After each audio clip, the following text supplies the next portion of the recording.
تو basically scientific writings میں زیادہ تر آج کل جو ہے وہ BCE لکھا جا رہا ہے، جس کا مطلب ہے بیفور کرسچن ایرا یا بیفور کامن ایرا. تو اب بیسیکلی یہ جو ہرکلائٹس تھا یہ قبل از مسیح کی بات ہے. یہ بندے نے لوگوس جو ہے ایک طرح سے اناؤنس کیا. میں یہ نہیں کہوں گا یہ اس کا موجد تھا، پر اس نے یہ اناؤنس کیا اور اس نے کہا کہ کوئی ایسی طاقت اور قوت ہے، کوئی ایسا کلام ہے، اصول ہے، کوئی ایسا خیال ہے، منطق ہے، کوئی ایسی وجہ اور ترتیب ہے جس نے ساری کائنات کو ایک تو جوڑا ہوا ہے، پھر ساری کائنات اس کی وجہ سے ہے اور ساری کائنات چل بھی اس کی وجہ سے رہی ہے. یعنی وجود کائنات بھی اس کی وجہ سے ہے اور تخلیق کائنات بھی اس کی وجہ سے ہے اور نظام کائنات کی بھی پیچھے جو وجہ ہے وہ بھی وہ ہے. تو یہ لوگوس عام نظریہ یا کانسیپٹ نہیں تھا. گریکس کے لیے یہ بہت بڑا نظریہ تھا. لوگوس کو وہ ایک پاور سمجھتے تھے، لوگوس کو وہ ایک طاقت سمجھتے تھے، لوگوس کو وہ ایک قوت سمجھتے تھے. اور ہم تو میں اس کا آنسر نہیں کروں گا، لیکن صرف میں یہ بتانا چلوں کہ ہمارے لیے تو لوگوس ایک پرسن ہے نا. ان کے لیے پرسن نہیں تھا، ان کے لیے یہ کانسیپٹ تھا، ان کے لیے یہ پاور تھی. اور ہرکلائٹس نے یہ تعلیم پھیلائی کہ بیسیکلی جو لوگوس ہے یہ وہ ہے جس کی وجہ سے کائنات بنی اور جو کائنات کو چلانے کے پیچھے پاور اور وجہ ہے. سو جب آپ کسی گریک بندے کے سامنے کلاسیکل گریک میں جائیں اور اس کے سامنے جا کے کہیں لوگوس کا ورڈ بولیں تو بیسیکلی وہ اس کو یوں سمجھتا تھا اور سمجھے گا. جو پرانے جاننے والے ہیں ہیلینسٹک گریکس جسے ہم کہتے ہیں وہ یہ تھے کہ یہ ایک منطق ہے، وجہ لاجک ہے، اور یہ ایک پاور ہے، یہ ایک تھاٹ بھی ہے. تو میں جب اس کے اوپر سٹڈی کر رہا تھا تو مجھے جو ورڈز ملے وہ تھے لاجک، ایکٹ، ڈیڈ یا ڈیوائن ریزن. ایسی الہی وجہ، ایسا الہی بھید، ایسی الہی نظام جس میں سب کچھ چھپ جائے تو وہ لوگوس بن جاتا ہے. تو بیسیکلی آگے چل کے ہم دیکھیں گے کہ لوگوس کرسچن معنوں میں کیا ہے، لیکن جو پیچھے اس کے بیک گراؤنڈ تھا وہ یہ تھا. اور پھر اس کے علاوہ اس ٹائم پہ ہرکلائٹس کے اس کانسیپٹ سے آگے کئی گریک فلاسفرس نے اس کی ڈیولپمنٹ کی. اس کا اجرا تو پھر ہوا لیکن اس کا ارتقاء بھی پھر ہوا، اور یہ پھر سارا کانسیپٹ تھا جس کی طرف وہ اشارہ یوحنا نہیں کر رہا. گریک فلسفی کا بیک گراؤنڈ ہے، یوحنا کس طرف اشارہ کر رہا ہے وہ میرا خیال آپ کا اگلا سوال ہے. تھینک یو سو مچ. بڑی زبردست خوبصورت باتیں اور کافی ہمیں انڈرسٹینڈنگ ملی ہے کہ اس سے پہلے کہ مقدس یوحنا اسے کسی اور مقصد کے لیے استعمال کرتے یہ لفظ پہلے ایگزسٹ کرتا ہے اور کن معنوں میں استعمال ہوتا رہا ہے اور کیسے گریک اسے استعمال کرتے رہے ہیں. اور اسکندر اعظم کے دور میں چونکہ اس کا بڑا ہی زور رہتا تھا کہ ہر جگہ پہ ایک ہی اس کی زندگی کا مشن ہمیں بڑا واضح نظر آتا ہے کہ ہر بندے کو گریک آنی چاہیے. اور اس نے یہاں تک کہ اپنے جتنے بھی کلچر کے حصص ہیں ان سب میں گریک کو سینما گھروں میں لازمی قرار دے دیا، اپنے کالونیز میں لازمی قرار دے دیا، اور دیگر جتنی ایکٹیویٹیز ہیں اسکول، کالجز، یونیورسٹیز، اور ہر طرح سے ان کی ایفرٹ ہوتی تھی کہ نہ صرف گریک سکھائی جائے بلکہ گریک کلچر جو ہے یہ انٹروڈیوس کرایا جائے، متعارف کرایا جائے. سو اس کے لیے اس نے بڑی ایفرٹ کی، اس لیے گریک لینگویج جو تھی وہ بڑی وسیع و عریض پیمانے پر جانی سمجھی جاتی تھی. اور اس لیے اس طرح کے الفاظ جو ہیں یہ ہمیں اس سے پہلے بھی مل جاتے ہیں. اور جیسے ہمیں ابھی بتایا گیا ہے کہ لوگوس جو ہے یہ ایک طاقت کے طور پہ، منطق کے طور پہ اور قوت کے طور پہ استعمال ہوتا رہا ہے. اب ہم آگے بڑھیں گے اور پادری حنوک حق صاحب سے ہم جانیں گے. پادری صاحب آپ ہماری رہنمائی فرمائیں، یہ جو لفظ یونانی زبان کا استعمال ہو رہا ہے لوگوس، جس کے لیے ابھی ہم نے اس کا بیک گراؤنڈ جانا ہے، اب آپ ہماری رہنمائی فرمائیں کہ خدا کے کلام میں جیسے مقدس یوحنا نے اسے استعمال کی، اس سے کیا مراد ہے ان کی اور کس سینس میں استعمال کیا. پھر لوگوس جو ہے یہ یونانی متن میں تو لوگوس ہی ہے، لیکن اگر ہم بائبل کی زبان میں یہاں پر جو لوگوس استعمال ہوا ہے تو اس کے لیے ایک ڈیفینٹ آرٹیکل بھی ہو لوگوس استعمال ہوا ہے. تو اس ڈیفینٹ آرٹیکل کی بھی رہنمائی فرمائیں کہ اس نے کیوں یہ لگا کر اس کو ایک عام سے خاص بنا دیا ہے، کیا اس کے پیچھے لاجک ہو سکتا ہے؟ Thank you. یہ بڑی خوبصورت سی ساری گفتگو ابھی رہی جب ہم نے گریک بیک گراؤنڈ دیکھی. جب میں بائبل مقدس میں لوگوس کو پڑھتا ہوں تو اس میں بنیادی طور پہ ہمارے پاس جو اس کا ترجمہ آتا ہے کلام. کلام، اب کلام جو ہے یہ تو سپیچ بھی ہے، لکھی ہوئی چیز بھی ہے. یہ مختلف اس کے استعمال ہیں جو بائبل مقدس میں کیے گئے. آپ کا سوال میں اس پہ بعد میں آتا ہوں. یہ ہو لوگوس والا آرٹیکل، ڈیفینیٹ آرٹیکل کا کلام مقدس میں یہ لکھنے لکھانے کے لیے، کلام کے لیے، بولنے کے لیے، سپیچ کے لیے ڈفرینٹ یونانی استعمال ہوتے رہے ہیں الفاظ. وہ لیگو بہت سے معنی کے ساتھ، یہ لیگو to speak, make an address. ہم وہ پڑھتے ہیں اس کلام مقدس میں، پولس رسول اگریپا بادشاہ کے سامنے پیش کیا گیا اور وہاں پہ اسے اجازت دی اس نے، اگریپا نے، کہ تجھے اپنے لیے بولنے کی اجازت ہے. یہاں پہ بولنے کے لیے جو لفظ استعمال ہوا ہے وہ لوگوس نہیں ہے، وہ لیگو ہے. بیسیکلی روٹ وہی ہے اس کی، لیکن اس کے استعمال اسی طرح سے ہوتے ہیں. متی کی انجیل میں وہ متی 3 باب 9 آیت میں وہ کہتا ہے کہنے کا خیال نہ کرو، کہنے کا خیال نہ کرو. یہ کہنے کے خیال نہ کرنے کی بات جو ہے یہ بھی اس کا استعمال ہے ایک طرح سے ٹو سے. پھر اس کے بعد ٹو سے ریٹن لینگویج.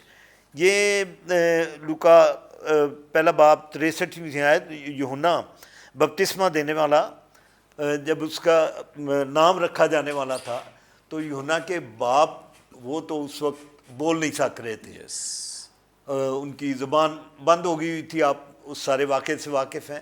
تو جب انہیں کہا گیا کہ یوحنا کا نام کیا رکھنا ہے تو انہوں نے وہ لکھنے کا کام کیا وہاں پہ.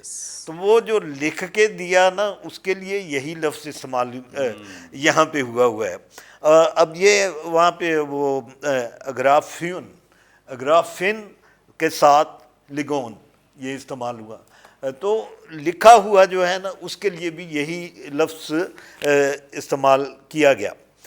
کلام مقدس ہم بڑی مشہور آیت پڑھتے ہیں عبرانیوں کے خط میں شروع میں، اگلے زمانے میں خدا نے باپ دادا سے حصہ بحصہ اور طرح بطرح نبیوں کی معرفت کلام کیا.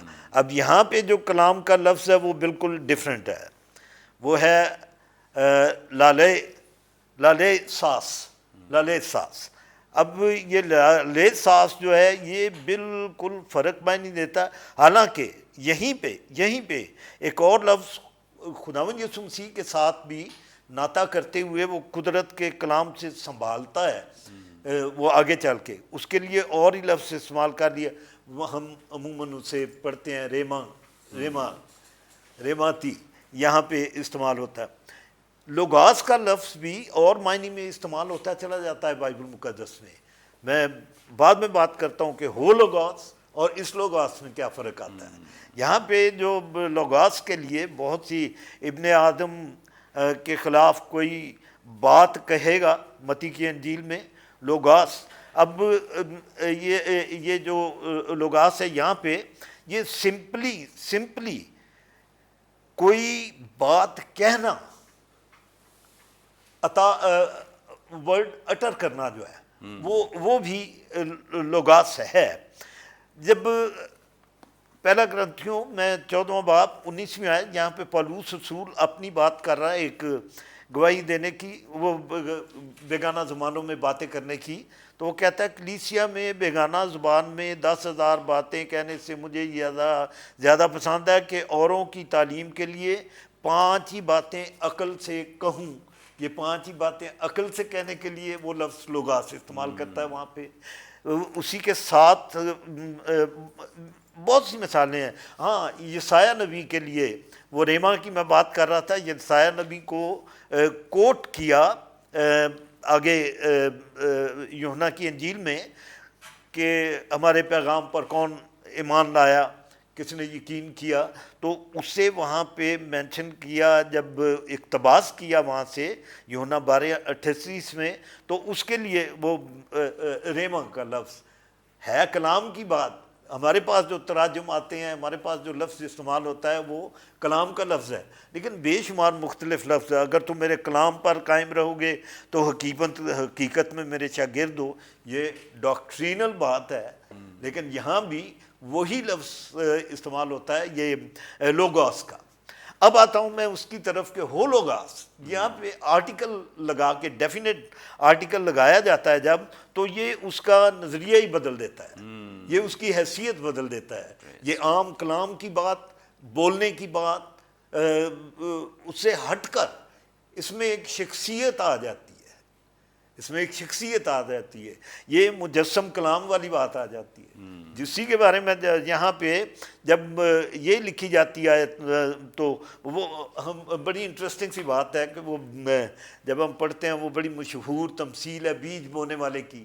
بیج بونے والا نکلا تو اس کا جو اس میں 2 جگہ پہ استعمال جو ہے وہ صرف لوگاس کا آتا ہے، اور جہاں پہ وہ اچھے بیج والی بات آتی ہے وہاں پہ ہولوگاس ہے، وہاں پہ ہولوگاس، وہاں پہ آرٹیکل اس کے ساتھ ڈیفینیٹ کا لگا ہوا ہے۔ تو اس کے جو ڈیوائن ورڈ یوحنا پہلا باب پہلی آیت میں جب وہ کرتا ہے ہولوگاس، ابھی ہمارے سامنے خرم صاحب نے کہا کہ وہ 3 دفعہ یہاں پہ یہ لفظ استعمال ہو گیا۔ یہاں پہ کلام مجسم ہوا جو ہمیں آ کے ملتا ہے نا 14ویں آیت میں، وہ ہے دراصل ہولوگاس کی حقیقت۔ یہ لفظ بدل جاتا ہے خداوند یسوع مسیح کی ذات اقدس کے لیے جب اس کو کلام یہاں پہ ہولوگاس کا لفظ اس کے لیے استعمال کیا جاتا ہے۔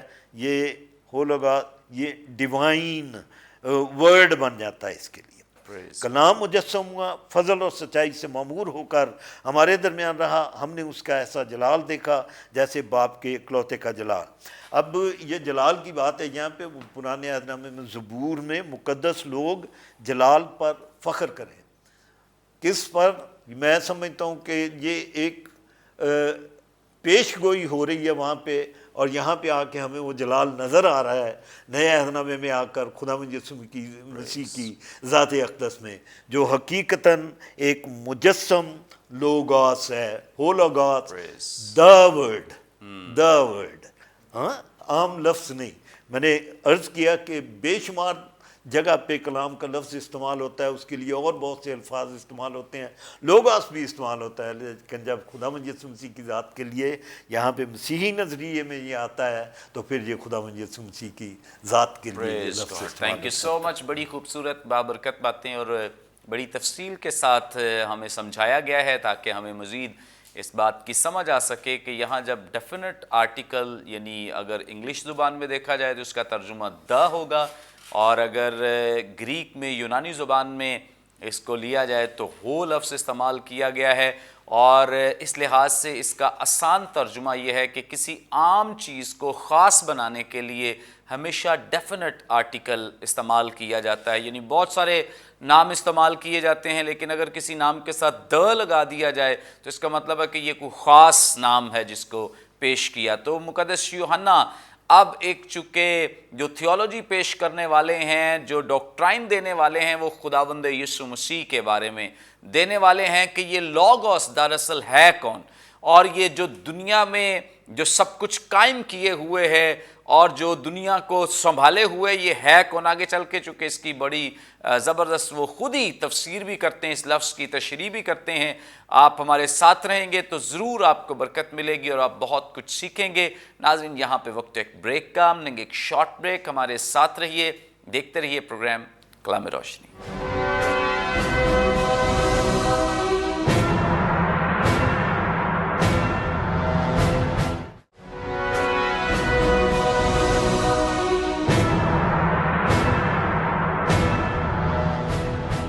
ویلکم بیک ناظرین، آپ دیکھ رہے ہیں پروگرام کلام روشنی۔ بریک پر جانے سے پہلے بڑی خوبصورت بابرکت باتیں جو آپ خدا کے کلام میں سے سیکھ رہے تھے، آگے بڑھیں گے۔ خرم صاحب سے ہم دوبارہ گفتگو کا آغاز کریں گے۔ خرم صاحب، آپ ہماری رہنمائی فرمائیں، یہاں کلام میں جب مقدس یوحنا استعمال کرتے ہیں جی ابتدا میں، تو ایکچولی تو جو یونانی متن ہے اس میں تو لفظ آرخے استعمال ہوا ہے، آپ ہماری رہنمائی فرمائیں کہ یہاں چونکہ جب اردو ترجمہ پڑھتے ہیں تو ہمیں ایسا لگتا ہے کہ جیسے یہ پیدائش کی بات، جیسے پیدائش میں ابتدا میں، یہاں بھی ابتدا، تو یہ مطلب لگتا ہے کہ دونوں سیم چیز، ایک ہی طرح کا ایک نا اثر ہمیں نظر آتا ہے یا دکھائی دیتا ہے۔ آپ ہماری رہنمائی فرمائیں، لفظ آرخے جو ہے اس کو مد نظر رکھتے ہوئے، یونانی متن کا جو لفظ ہے، کہ یہ آیا ایک ہی چیز ہے پیدائش والی، کہ تخلیق کی بات کی جا رہی ہے کہ جب تخلیق ہوئی تب خدا کے ساتھ خداوند یسوع مسیح تھے، یا اس سے پہلے کی بات ہے، یا کوئی اور اس کی سینس ہماری رہنمائی فرما دیں پلیز۔ جی پادری صاحب، اس میں جو پہلی بات ہے کہ جو ابتدا پیدائش کی کتاب میں پہلے باب کی پہلی آیت میں ہمیں نظر آ رہی ہے کہ ابتدا میں خدا نے آسمان اور زمین کو پیدا کیا، اور ابتدا کا لفظ ہمیں یہاں پر بھی نظر آ رہا ہے کہ ابتدا میں کلام تھا اور کلام خدا کے ساتھ تھا۔ پہلے تو میں یہ آڈینس کو واضح کرتا جاؤں کہ یہ دونوں ابتداؤں میں فرق ہے، یہ وہ نہیں ہے، کیونکہ ایک ابتدا جو ہے اس کا اشارہ جو پیدائش والی ابتدا ہے اس کا اشارہ اس کا جی وہ ہم دیکھ لیتے ہیں اس کو پیدائش، جی بالکل بالکل بالکل، پیدائش پہلا باب اس کی پہلی آیت کو ہم دیکھ لیتے ہیں۔ خدا نے ابتدا میں زمین و آسمان کو پیدا کیا، اور زمین ویران اور سنسان تھی، اور گہراؤں کے اوپر اندھیرا تھا، اور خدا کی روح پانی کی سطح پر جنبش کرتی تھی۔ تو بیسیکلی منور صاحب ٹیکسٹ بھی خود بتا رہا ہے کہ یہ ابتدا کریشن کی بات ہو رہی ہے، یہ کریشن اکاؤنٹ ہے۔ جو پیدائش کی کتاب یا تکوین کی کتاب ہے اس میں یہ جو ہے یہ تخلیق کی بات ہو رہی ہے، ایک سرٹن پیریڈ کی بات، سرٹن پیریڈ کی اور سرٹن ایکٹیویٹی کی بات ہو رہی ہے، سرٹن ایکٹیویٹی کی بات ہو رہی ہے اور سرٹن پیریڈ کی بات ہو رہی ہے۔ لیکن یہاں پر جو جوہینین جو ہمیں اکاؤنٹ نظر آ رہا ہے، جو جان کی گاسپل ہے، یہاں پر یہ ابتدا جو ہے یہ ہم نے غالباً گزشتہ اقساط میں بھی بات کی تھی کہ یہ تھیولوجی میں ہم اس کو کہتے ہیں پری ایگزسٹنس آف کرائسٹ۔ یہ بیسیکلی جب ہم ڈاکٹرین آف کرائسٹ یا کرسٹولوجی علم المسیح پڑھتے یا پڑھاتے ہیں تو پھر ہم یہ بتاتے ہیں اسٹوڈنٹس کو کہ نہیں، جو یسوع مسیح ہیں وہ تب نہیں آئے سین میں جب سب کچھ آ گیا تھا سین میں، وہ تو سب کچھ سین میں آنے سے پہلے کے موجود ہیں۔ اس کا مطلب جب سے خدا ہے، کلمہ خدا بھی تب سے ہے، اور خدائی روح بھی تب سے ہے، پاک تسلیس تب سے ہے۔ تو اس میں یہ ہے کہ بیسیکلی یہ پری ایگزسٹنس آف کرائسٹ ہے، کیونکہ میں جان میکارتھر کی کمنٹری دیکھ رہا تھا تو وہ انہوں نے تو، میں حوالے تو نہیں پڑھوں گا لیکن آپ معزز سامعین اور ناظرین یہ حوالے جو ہیں وہ نوٹ کر سکتے ہیں کہ جن میں آرخے ورڈ جو ہے بطور سورس اور بطور اوریجن، یعنی اس کو اردو میں اگر میں کہوں تو کسی چیز کی وجہ، کسی چیز کی اصل اور کسی چیز کا شروع کے طور پر ہمیں نظر آتا ہے، تو وہ جو ہے وہ نظر ہمیں آتا ہے لوکا 12:11 میں، لوکا 20:20 میں، رومیو 8:38 میں، پہلا کرنتھیوں 15:24 میں، عبرانیوں 1:2 میں، بہت اور جگہوں پر بھی نظر آتا ہے۔ اب یہ آرخے کے ورڈ کے میننگز وہاں ہمیں پتہ چلتے ہیں۔ اب بیسیکلی اس سے پہلے کہ تخلیق ہوتی، خداوند یسوع مسیح تخلیق نہیں ہے، خداوند یسوع مسیح خالق ہیں۔ He is not creation, he is the creator.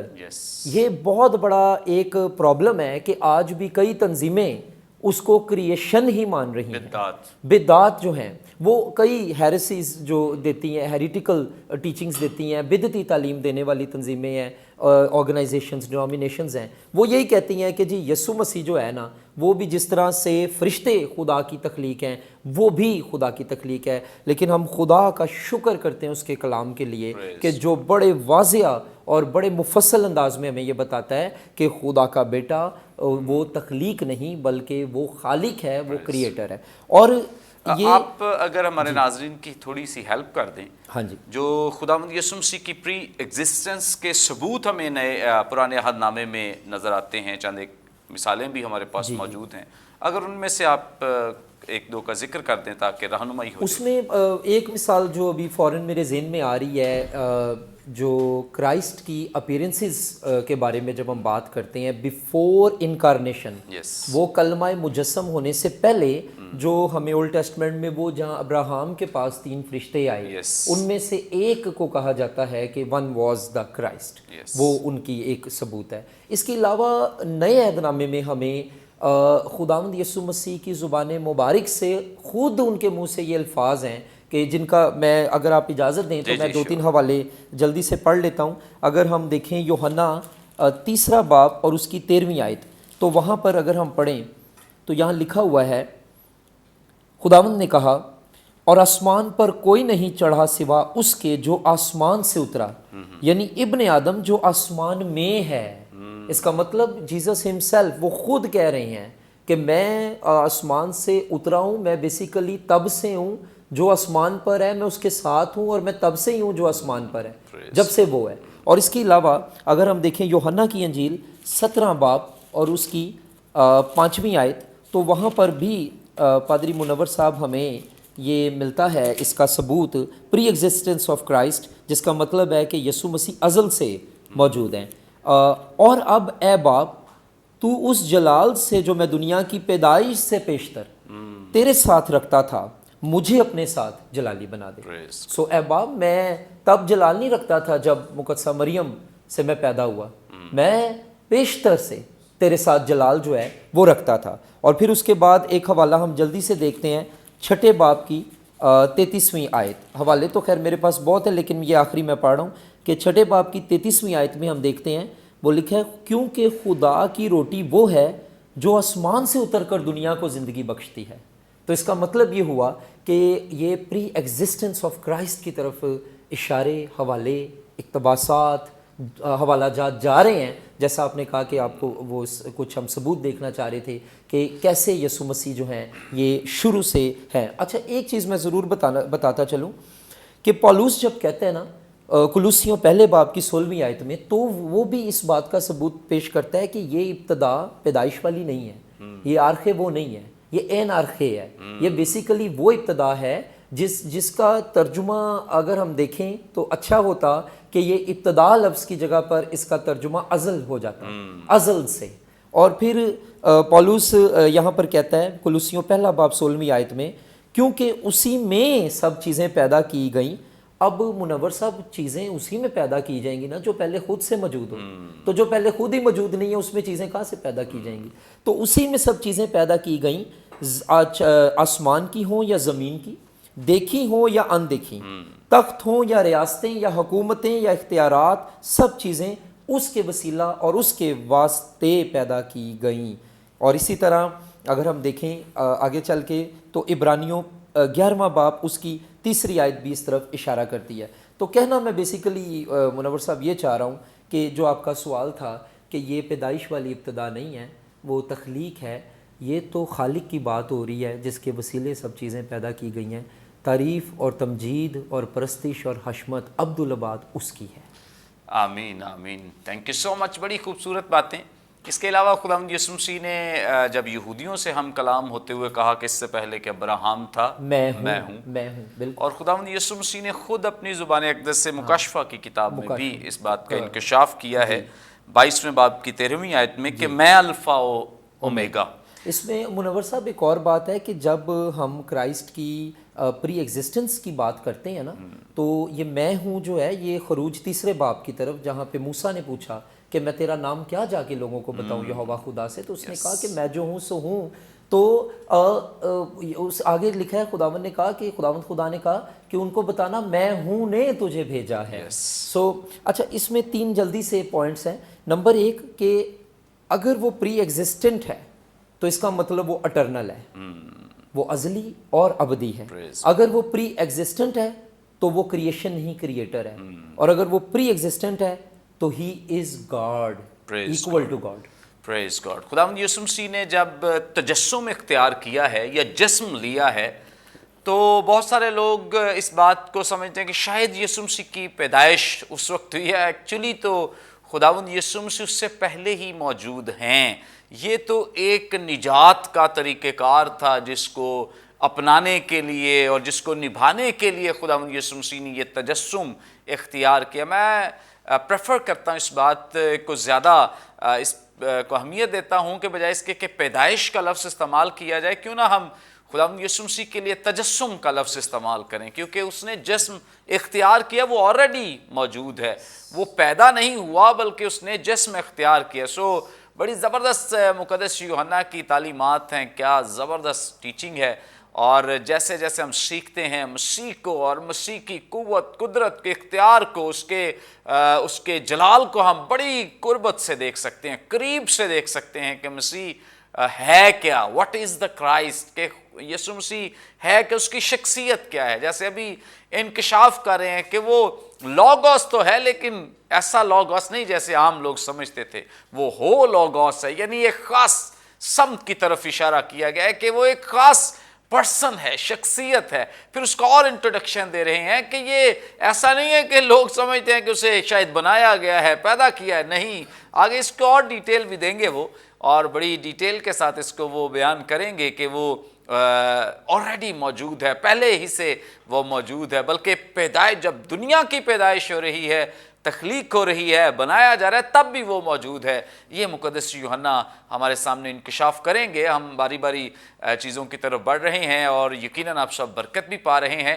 آگے بڑھیں گے اور ہم خدا ان کے خادم سے جانیں گے. پادری صاحب آپ ہماری رہنمائی فرمائیں. خدا کے کلام میں لکھا ہے, ابھی ہم پہلی ہی آیت میں ہیں اور ہمارا پورا پروگرام جو ہے وقت کم ہے, لیکن کلام تو بہت وسیع ہے اور اس پہ جتنا بھی کہا جائے وہ کم ہے.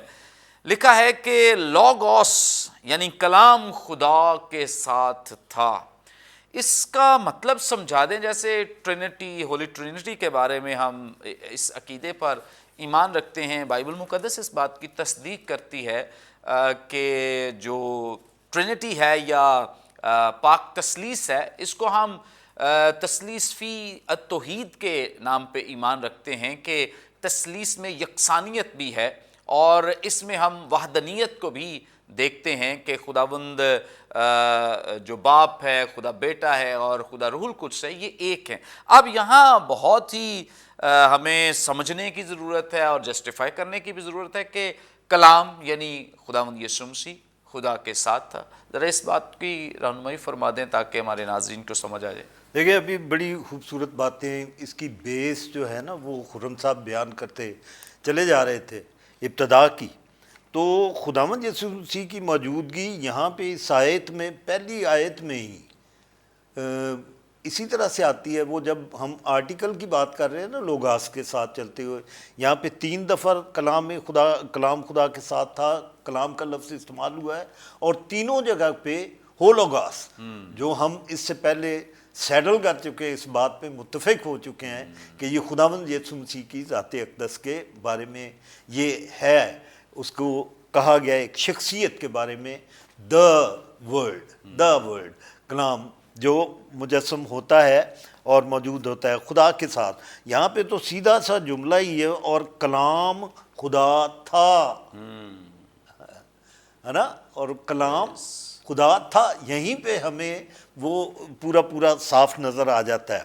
یہ جو ہے نا یہاں پہ بڑی انٹرسٹنگ سی ہے, یہ گریک میں جو آپ کے کہنے کا مطلب یہ ہے کہ جو لوگ اس مسئلے کو کریٹ کرتے ہیں کہ یہ شاید 2 ہیں, تو آگے جا کے مسئلہ حل ہو جاتا ہے, مطلب اگلے ہی سنٹینس میں. اسی میں اس کا آخری حصہ جو ہے, ابتدا میں کلام تھا, کلام خدا کے ساتھ تھا, بات یہاں پہ نہیں ختم ہوتی, بات یہاں پہ ختم نہیں ہو رہی. اس کے ساتھ ہی یہ بھی ہے کلام ہو لوگاس. یہ پھر اگین وہی آرٹیکل والا جو کلام ہے. یہ نہیں ہے کہ اس کی گفتگو جو ہے وہ صرف تھی, خدا کی گفتگو بہت سے لوگ کہتے ہیں کہ وہ اس کے ساتھ تھی, ابتدا میں وہ بات کرتا تھا. یہ نہیں ہے, ہو لوگاس یہ ہے جہاں پہ موجود, اور اسی کے بارے میں کہ کلام خدا تھا. پریز گاڈ. یہ ہمیں کلام میں سے یہ بات ملتی ہے. بلکہ یہ بڑا انٹرسٹنگ میں دیکھ رہا تھا, کائتھیوس ان ہو لوگاس, یہاں پہ یہ اس لفظ کے جب ترجمہ کرتے ہیں نا, اور خدا واز دا ورڈ, یہ بنتا ہے اس کا کلام تھا خدا اور کلام خدا تھا کلام. یہ دونوں چیزیں اس جب یونانی میں لفظ کا لفظ کے نیچے رکھ کے ترجمہ کرتے ہیں تو اس میں دونوں سینٹنس سامنے آتے ہیں. اور کلام خدا تھا جو ہمارے پاس ترجمے میں بھی ہے، لیکن اس کا ترجمہ دوسرا لفظ بلفظ جب کرتے ہیں جس ترتیب سے یونانی میں ہمیں لکھا ہوا ملتا ہے اس میں یہ ہے خدا تھا کلام. یس دونوں ہی ساتھ ساتھ چلتے ہوئے خدا تھا کلام. یہ جو خدا کے ساتھ تھا سب چیزیں اس کے وسیلے سے. تخلیق کی بات آپ کر رہے ہو کہ اس کا مطلب ہے وہ خالق ہے. یہ جب وہ تھا وہی ہے. دراصل نا جب ہم اسے علیحدہ کر کے سوچنا شروع کرتے ہیں نا تو پھر ہمیں مسائل آتے ہیں. میری زندگی کا تجربہ میرے لیے بھی یہ تثلیث کو سمجھنا ہمیشہ میری عام زندگی میں مسئلہ رہا تھا، لیکن میں نے اپنی زندگی میں ایکسپیرینس کیا ہے کہ جب ہم خداوند میں آتے ہیں، جب خداوند کو جان لیتے ہیں، قبول کرتے ہیں اس کے روح کے وسیلے سے، جب ہم پھر یہ روح میں زندگی بسر کرنا تو پھر یہ مسئلہ ہی نہیں رہتا تسلیث والا. اپنے آپ ہی کلیئر ہو جاتا ہے. وہ تینوں اقلوم جو ہے وہ ہمیں اکٹھے ایک حیثیت میں، ایک وقت میں، ایک قدرت میں، ایک زور میں، ایک حشمت میں، ایک کام کرتے ہوئے ہمیں وہ اکٹھے ہی نظر آتے ہیں. اس میں پھر علیحدگی کا وہ رہ نہیں جاتا. ہمیں یہاں پہ پڑتی ہے ضرورت اس لیے محسوس ہوتی ہے کیونکہ ہم ان کو علیحدہ علیحدہ شخصیات کے طور پر دیکھتے ہیں، لیکن تینوں اقلوم واحد ہیں. اور یہ وحدت جو ہے یہ پوری طرح سے اسٹیبلشڈ ہے، پکی ہے. اس میں کوئی دو باتیں نہیں ہیں. اور جب تخلیق کا کام ہو رہا ہے تو یہ کلمہ وہاں پہ مجسم کلمہ جو ہے، یہ جو بعد میں مجسم ہوتا ہے، یہ اس وقت خدا کے ساتھ موجود ہے. اور اسی کے بارے میں یہ لکھا ہوا ہے ہمیں ملتا ہے نا کہ جو کچھ پیدا ہوا اس میں سے کوئی چیز بھی اس کے بغیر پیدا نہیں ہوئی. کوئی چیز بھی اس کے بغیر پیدا نہیں ہوئی. اب یہ جو کچھ پیدا ہوا اس میں سے کوئی چیز بھی اس کے بغیر پیدا نہیں ہوئی، یہ بتاتا ہے کہ دس کلمہ واز آلریڈی ود ہم. یہ کو ایگزسٹنس جو ہے ان کی ساتھ ساتھ چلتی ہے. ابھی ہم تیسرے اقنوم کو تو چھیڑ نہیں رہے. خدا کا پاک روح وہ بھی اپنی پوری شخصیت کے ساتھ ان کے ساتھ موجود ہمیں نظر آتا ہے. عبرانیوں 11واں باب تیسری آیت، ایمان ہی سے ہم معلوم کرتے ہیں کہ عالم خدا کے کہنے سے پیدا ہوئے. یہاں پہ کہنے کا لفظ جو ہے وہ کلام کا لوگاس کا لفظ یہاں پہ استعمال ہوتا ہے. ایمان ہی سے معلوم کرتے ہیں کہ عالم خدا کے کہنے سے بنے ہیں. یہاں پہ ریما کا لفظ ہے، لیکن خدا جب یہ سب کچھ کر رہا ہے تو اس وقت مسیح یعنی کلمہ اس سے علیحدہ نہیں ہے. ایک چھوٹا سا سینٹنس میں پڑھنے کو ہوں. If we believe in his incarnation, اگر ہم خدا میں یسوع مسیح کے تجسم پر یقین رکھنے والے لوگ ہیں، we will have no difficulty in believing him as a creator. اگر ہم اس کے تجسم پہ یقین کرتے ہیں تو پھر ہمیں خالق ماننے مشکل نہیں ہوتی اسے خالق ماننے میں. He is the image of God. دوسرے کرنتھیوں میں اور خدا ہے جو نیز سے ہست کرتا ہے، اور کلام مجسم خداوند یسوع مسیح ازل سے ان کے ساتھ تھے. پریز گاڈ، تھینک یو سو مچ. یہ ان تمام لوگوں کے لیے آگہی بھی ہے جو خاص طور پہ بہت ساری بدعات کو جنم دیتے ہیں کہ خداوند یسوع مسیح کو تخلیق کیا گیا ہے. جب خدا کا کلام اس بات کی تعلیم دے رہا ہے، سکھا رہا ہے، بتا رہا ہے کہ جب تخلیق کا کام ہوا ہے تو یہ اس وقت موجود ہے. اس کا مطلب یہ ہے کہ یہ خود خالق ہے اور اس نے چیزوں کو تخلیق کیا ہے، چیزوں کو بنایا ہے. سو ہم ایک خالق کو تخلیق کسی بھی صورت میں نہیں کہہ سکتے ہیں. یہ سمجھ لیں کہ خالق کی ایک لحاظ سے توہین ہے جو کوئی بھی شخص کرتا ہے کہ اسے ایک خالق کو کہہ دے کہ یہ تو تخلیق ہے، یہ اسے خلق کیا گیا ہے. بائبل مقدس اس بات کی واضح تعلیم دیتی ہے، واضح طور پہ ہماری رہنمائی کرتی ہے کہ خداوند یسوع مسیح کو تخلیق نہیں کیا گیا بلکہ اس نے جہانوں کو تخلیق کیا ہے، اس نے دنیا کو بنایا ہے، اور وہ خلق کرنے والا یعنی خالق کریٹر ہے، اور اس کے لیے ہم خدا کے نام کو جلال دیتے ہیں۔ تھینک یو بچ صاحب، شکریہ، تھینک یو سو مچ۔ ناظرین، یقیناً آج کے پروگرام کے وسیلے سے آپ نے برکت پائی ہے۔ ابھی بھی آپ کا کوئی سوال ہو، اسکرین پر دیے گئے نمبرز ڈائل کریں، اپنا سوال ہم تک پہنچا سکتے ہیں، کوئی دعا یا درخواست دے سکتے ہیں، کوئی ٹیسٹیمنی ہو شیئر کر سکتے ہیں۔ ہمارے تمام پروگرامز واچ کرنے کے لیے یوٹیوب چینل ضرور ہمارا سبسکرائب کریں، برکت ٹی وی آفیشیل کے نام سے ہمارا چینل ہے، کہ اپنا فیڈ بیک دینا نہ بھولیں۔ آئندہ ایک نئے پروگرام کے ساتھ دوبارہ آپ کی خدمت میں حاضر ہوں گے، تب تک کے لیے اجازت دیجیے، دیکھتے رہیے برکت T V. God bless you all.